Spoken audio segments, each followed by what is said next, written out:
Okay, let's get into this, bro. The bear. Yes. Okay. I came across a clip on TikTok.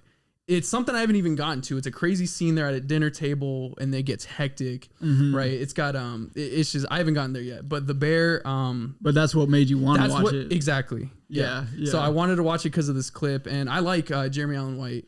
I liked him from Shameless, and I don't think I've seen any other like projects of his. I don't know. No, I haven't seen him in a ton of stuff. Mainly just Shameless is what I know him from too. Yeah, he was always like super smart and smoking cigs. And I thought this dude's dope. He was bro. a cool guy. He was cool sick. Guy. Yeah. And I like his demeanor. He kind of has a similar demeanor in this show. Yeah. Kind of like how do you even explain it? I don't know, it kind of gives no F's kind of pretty much kind of thing. He's just chill, bro, doing his thing. Yeah. And I like that, bro. So I like him as an actor and the way he plays his character, but a little more anxiety ridden in The Bear, however, bro, I would say. So I was super confused. The very first opening of the first episode, it's him walking up to a cage and he opens and a bear comes out. Yeah. I'm like, what is that about? I know. I don't know if I still know. I don't really. I don't know if I know. They haven't really explained that at all, right, Mackenzie? They haven't explained why. Yeah, there's not. Yeah.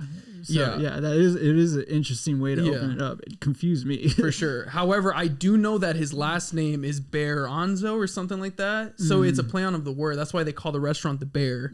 So Carmy. Right, that's his name. That's Jeremy Allen White's character's name, Carmen, and his brother Michael. You know, they had a good relationship growing up, and they had plans and a vision to open up their own restaurant and name it the Bear, which is something you find out later on. But this show, as you were saying, bro, like anxiety ridden, makes you feel like so much tension. Yeah, it just makes you never want to get into the restaurant industry, dude, bro. And okay, tell me this though: why is it that anything you watch related to chef or any restaurant industry, like movie show, is always the same kind of message? You know what I'm saying? Oh yeah, that's just like hectic and just like movement all around. Yeah, all exactly. Time. Yeah, it seems like there just has to be like communication all the time, like at all times, and if the team doesn't work, then but the Bear, I mean, they took it to like a whole new step of what I thought being in the restaurant industry could be. Have you ever worked in the restaurant industry? I lasted about 2 months, or 3 months at Cane's. That is a Michelin star restaurant, bro. Yeah. So that great. One was. That was a lot of work. I mean, making chicken, cleaning the greasers and stuff. I got in like come home with grease burns all over my arms all the time. Just like it was not fun. It was probably my least favorite job. Honestly. Yeah, for sure. Yeah. What about you? You've been in the industry? Yeah. So I worked at like a local restaurant downtown Flagstaff. And it was hectic actually. I loved the lady who owned it. Super nice lady. She was super cool. Helped me out with a lot of things. But when it came down to being a chef, super similar to what we see in the show, and it was hectic. Yeah. So it's just like you're on your feet all the time. I remember I was making the chicken sometimes, and it was just like constantly just like my back was hurting. It was just like it's a lot of labor. Like, this is a lot of work, and I'm not even eating this food. For sure. But so what is the best part of this show in your opinion? I think it's the way that they build and break relationships. Yeah. You have like so many characters that you can have characters that kind of get lost in the sauce, I guess, kind of like they're just like background characters that you don't really think about. But I feel like every character in here plays like some kind of role in someone else's story, or Facts. It kind of all just like the storylines really intertwine well to make a really cohesive kind of like family between all these people. For sure. And I just think I think the writing's they do a really good job with the writing in that show. They do.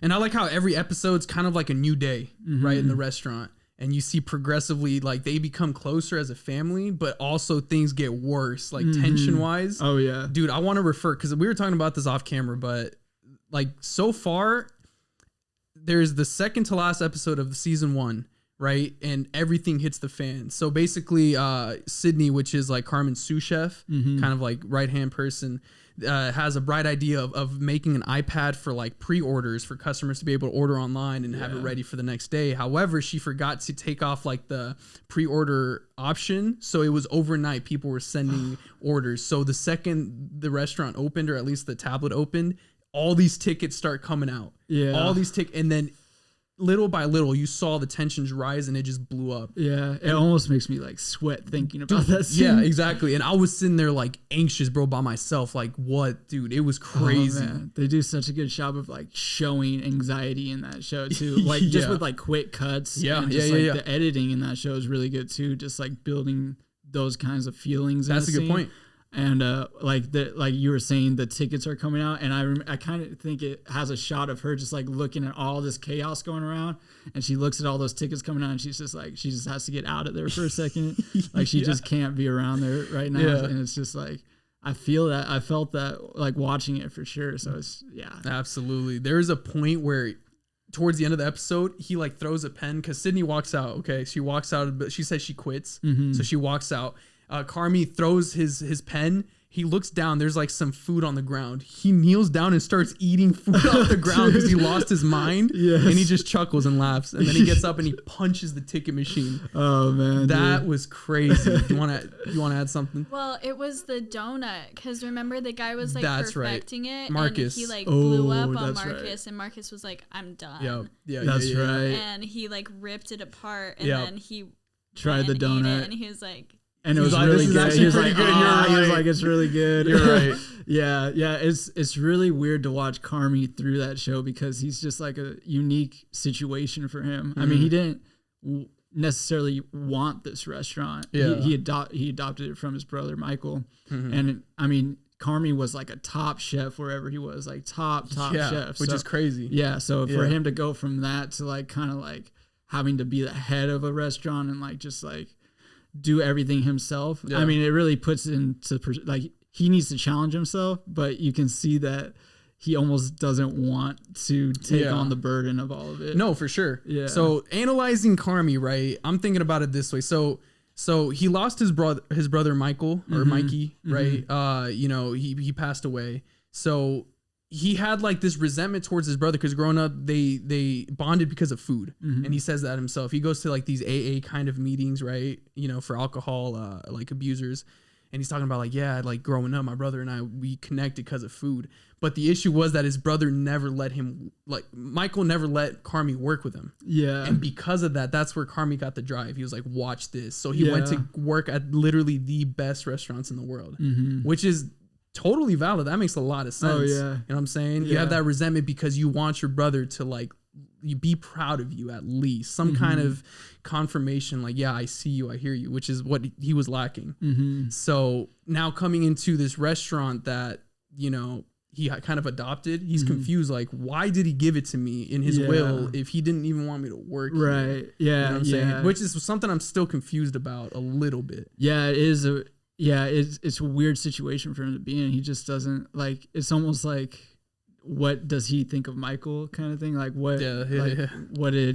Why didn't he want me to work with him? But then he's gonna like make me take the whole burden of running this restaurant. But as the show goes on and you see the flashbacks always kind of just add that like right touch that you need at the right moment. Oh my God, they have like the best flashbacks in that for show sure. That I think just add just subtle little, you know, underlying things that you need to know to like really get to know a character better. Oh yeah. Do you mind if I give an example? Oh yeah. Okay. So there's an episode where there's a flashback. It's between Richie, which is their cousin, right? But they're not related by blood. They're just homies, like really good friends. So it's Richie, it's Carmy, and it's Mikey. And the sister. What's her name? What's the sister's name? Do you remember? Oh, Mackenzie? I don't remember her name. So it's the scene where they're in the kitchen just making a Sunday dinner. You know, everyone's getting ready to whatever eat, and Richie's telling a story alongside Michael where they were like recalling a moment where they're like super drunk at a bar and something's going on and like it's super fun and chaotic because they get into trouble, but it cuts to real time Richie telling the same story to a girl he's on a date with. Yeah. So that flip, I'm like, okay, so they use the flashback to incorporate like kind of the backstory and that like the emotion, but then it cuts to Richie telling it to a girl on a date. Yeah. So that just shows to me that Richie still like has love for Michael and he still can't get over it, but he's still trying to impress his girl, like, because he's super excited about the story. Yeah. And I remember that scene. She wasn't really feeling it. Yeah. She's like, you were at a bar at like 6, 7 a.m. And he's like, that's not the point. Like his face at least. Did you hear what I just said? Yeah. So it's like him reminiscing over his homie who passed away, and like I'm sure this girl didn't know that. I'm sure he didn't say like, oh, by the way, like my cousin's dead, but Like just stuff like that, small little details like that. So I love how it shows like the emotion and how much it just reinforces the fact that they had that love, you know. Oh yeah, do such a good job season 1 and season 2, which I'm not done with. I'm not done. Season 2 does a really.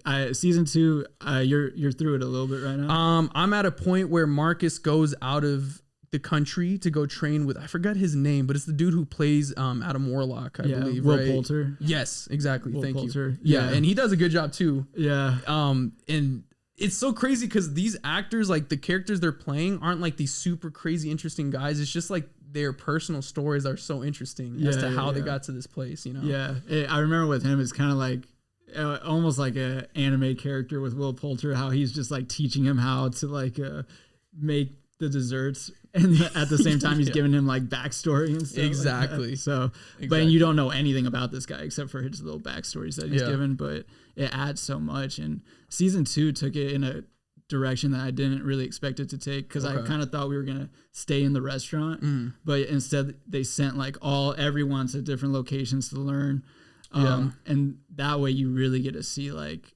these, you know, characters that you didn't get the most backstory for in season 1. You really get to see them in their element, you know, in these different locations, like on their own actually too. Oh no, yeah, and I agree with you, and I think that's what's so special about this season 2 is just the character arcs and how it's developing on their own. Like you're saying, you're getting more, you know, you're diving deeper into like Marcus and Richie and even Tina, which I like Tina. You know, too. super feisty Latina lady who at first was super bitter and resentful, but now like she's actually accepting love and change, and you can see how happy she gets. I'm like, I like that, bro. She's one of my favorites. Yeah, me too. Yeah. So she's at like at the cooking school, right, alongside Ibra. I forgot his name.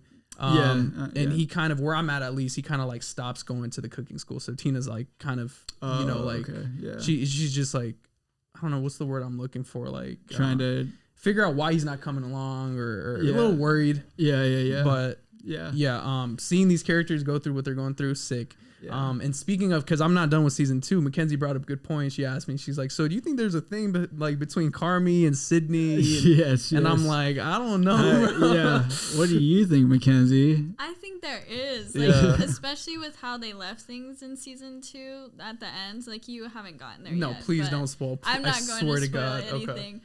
But like, just some things that happen towards the end, I feel like is building up to a possible something. Like, I don't know if they're gonna try anything, or maybe they just might kiss and then it's like awkward for a little bit and then they finally talk about it. I don't know, but Mackenzie shipping Carmy and Sydney. I don't like ship them. It's just like I can see it. Yes. Well, I'll tell you this much, okay? And we were talking about this off camera, but obviously Sydney has some kind of not obsession, but she is really interested in Carmy, because literally the second she goes and hands him her resume, because she was applying at the Beef at the time it was called, she was like, I know you and I know who you are. And he goes, oh really? She's like, yeah, you worked at the best restaurants, why are you here?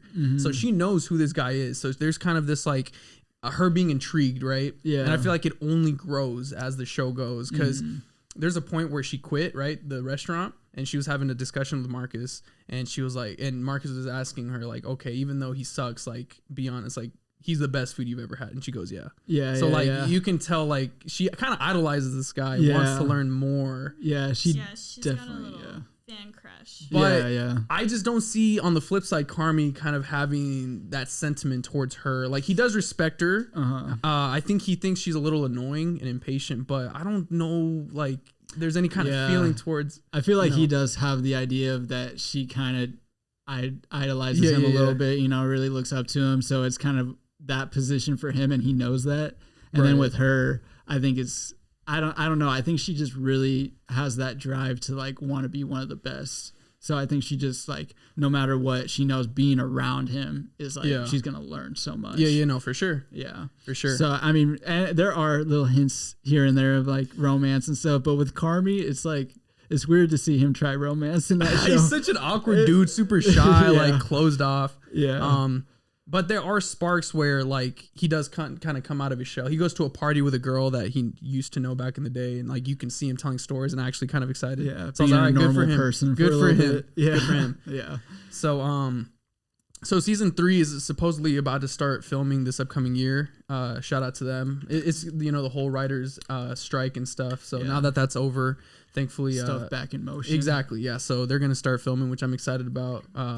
I might not even finish season 2. I might just wait low key. So you can go right into season 3. Exactly. Yeah. But so far I'm loving it. It's definitely up there for the best things most intriguing things I've seen this year. Same. You know what I'm saying? I would say it is top show for me this year for sure. Yeah. Yeah. Okay. Yeah. Sick.